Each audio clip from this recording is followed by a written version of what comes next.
Morning folks, my name's Nick. I work for the Penwith Landscape Partnership.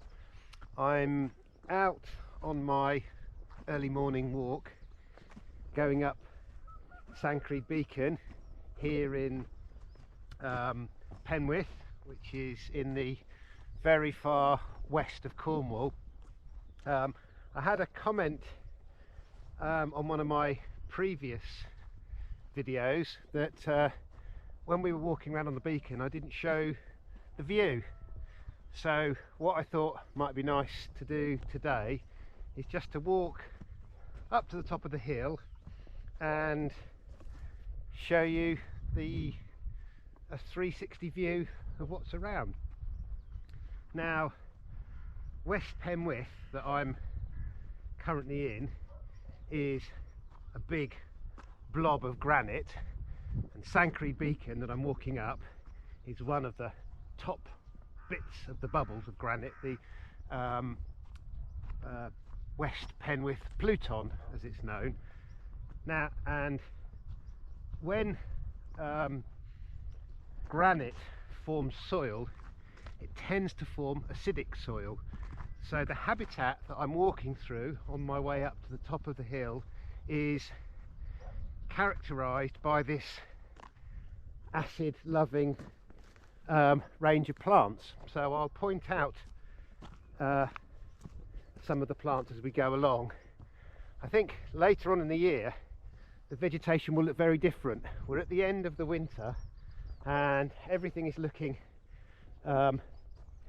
very low, very dry. There hasn't been much rain for the last week or so. There's not much growth, but the signs of spring are showing.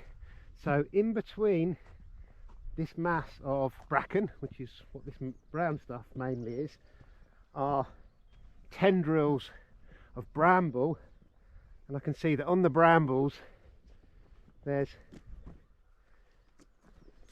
new shoots, and this shows that spring is coming.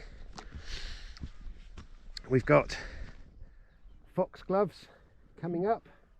I can see bluebells peeping through, and the grass itself is all starting to green up a bit. Nice for the ponies, it means there's something nice for them to eat. Okay, we're getting near to the summit of the beacon now. Oh, we've got some company. The ponies that are grazing the beacon are up here, which means it must have been quite a wind-free night, because normally they're lower down if it's been windy overnight. We're getting a little bit more of heather now at the top of the beacon. This plant down here, this is common heather, or ling as it's otherwise known. Right, let's get up to the top of the beacon and show you the view.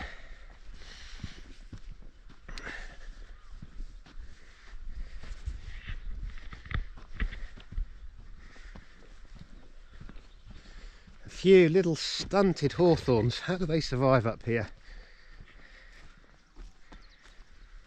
Oh, do you know what? I tell a lie, this is a blackthorn.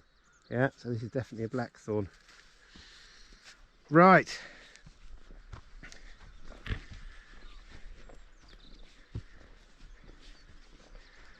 I'm now up on the summit of the beacon, and I checked on Wikipedia before I came out as to how high I am, and you know what, I can't quite remember. I think it's 120 metres above sea level.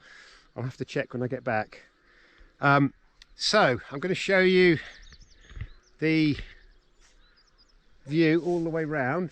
Behind me now we're looking almost directly east over Mounts Bay, and you might be able to see the sun glinting off the sea with just near to St Michael's Mount, just off Marazion there, and then the big landmass of the Lizard coming down to Lizard Point, Britain's most southerly tip, where you can see a lighthouse at night. Don't know how clear that is. And then if we come back this side of Mounts Bay, you can see the landmass of West Penwith towards sort of the south of me is relatively flat, good farmland, but cut through with these valleys. And that little valley that you can see just there, that one is Lamorna Valley. And then we move round towards Land's End. We can't actually see Land's End or the village of Sennon. It's just below our sight line over there.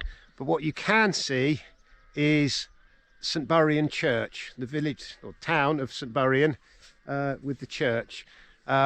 St Buryan Church is a 15th century church, and the story I like about it is that the previous church was in a state of real disrepair, so they knocked it down and rebuilt a new church. They built the tower first, which is a really prominent landmark in this area of Penwith in Cornwall. They built the tower first, and then when they built the rest of the church, they got the angle slightly wrong, so the church is a little bit wonky. The tower and the nave, is it called, are slightly skew with. Right, then we come round to these two large masses of land here. We've got in the distance Chapel Carn Galva, which is, depending on which way you're coming from, the first or the last hill in Cornwall, which has a beacon on the top of it as well. And then these two hills are Bartinney Downs and Caerbran. Actually the other way around. That's Bartinney Downs and that's Caerbran. These are Cornwall Wildlife Trust reserves. Then we're looking over towards St Just. This is the road which leads through Grumbler to St Just. And then the large, behind me now, the large mass of the sort of upland north coast of Penwith. We've got Bartinney Downs Nature Reserve on the horizon there, on the nearer hills actually, and then in the far distance we've got what's known as Carn Galva, that row of rocks, or Carn as it's known.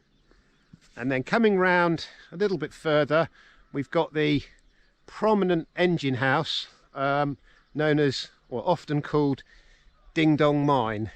The engine house is called Green Barrow, but everybody calls it Ding Dong. You can see Ding Dong Mine over there.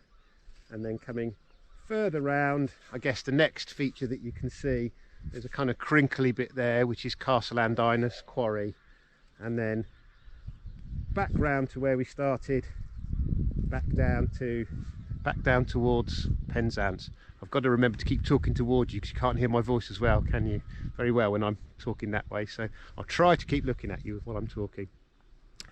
Okay, I think that hopefully tells you a little bit about the view.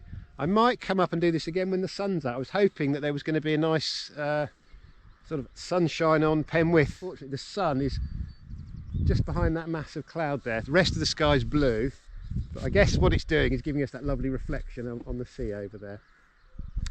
Okay, I'll leave it there for now, but thanks very much for listening.